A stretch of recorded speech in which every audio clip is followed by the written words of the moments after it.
সফল হতে গেলে ঠিক কি দরকার? একটু জেদ, একটু ধৈর্য, নিজের প্রতি বিশ্বাস আর হার না মানা মানসিকতা। ব্যাস এটুকুই যথেষ্ট জীবনে সফল হতে। কিন্তু আমাদের ভেতরে যথেষ্ট কোয়ালিটি থাকা সত্ত্বেও, যথেষ্ট ক্রিয়েটিভিটি পাওয়ার থাকা সত্ত্বেও, ধৈর্যের অভাবে এবং লেগে থাকার মানসিকতার অভাবে আমরা অনেক মানুষ প্রতিভা থাকা সত্ত্বেও দিনের পর দিন হতাশায় ডুবে থেকে কাজ করা ছেড়ে দিচ্ছি। যার ফলে আমরা জীবনে সফল হতে পারছি না। আমরা জীবনে যেখানে ঠিক পৌঁছাতে চাই সেখানে পৌঁছতে পারি না। এবং দিনের পর দিন যখন ব্যর্থতার হতাশা আমাদেরকে গ্রাস করতে থাকে, তখন একটা সময় পরে আমাদের এতটা ঠিক যন্ত্রণা হয় এবং তখন এত কিছু মনে হয় যে সবকিছুই বোধহয় পণ্ডশ্রম। জীবনে বোধহয় আমরা এই ফিল্ডে সফলতাকে অর্জন করতে পারবো না। কিন্তু সত্যি কি তাই?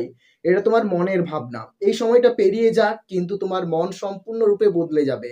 জীবনের কোনো সময়ে তোমার মন এতটা বেঁকে বসবে, সে তোমাকে এতটা বোঝাবে যে তুমি সফল হতে পারবে না। কিন্তু তারপরেও তোমাকে হার মেনে নিলে চলবে না।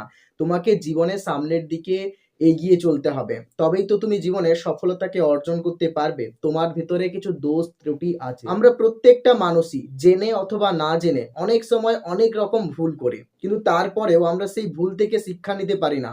এবং শিক্ষা না নিয়ে একই ভুল বারবার জীবনে করে যায়। তার জন্যই আমরা জীবনে সফল হতে পারি না। সফলতার কাছে পৌঁছতে পারি না।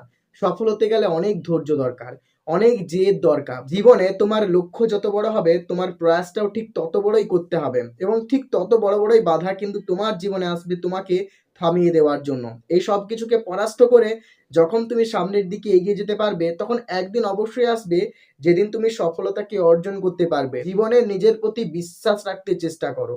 জীবনে যেরকমই পরিস্থিতি আসুক না কেন, কখনোই ভেঙে পড়বেন না। মনে রাখবে যে তোমার ভেতরে যথেষ্ট পাওয়ার আছে সফলতাকে অর্জন করার জন্য, আর যা তুমি পারবেই।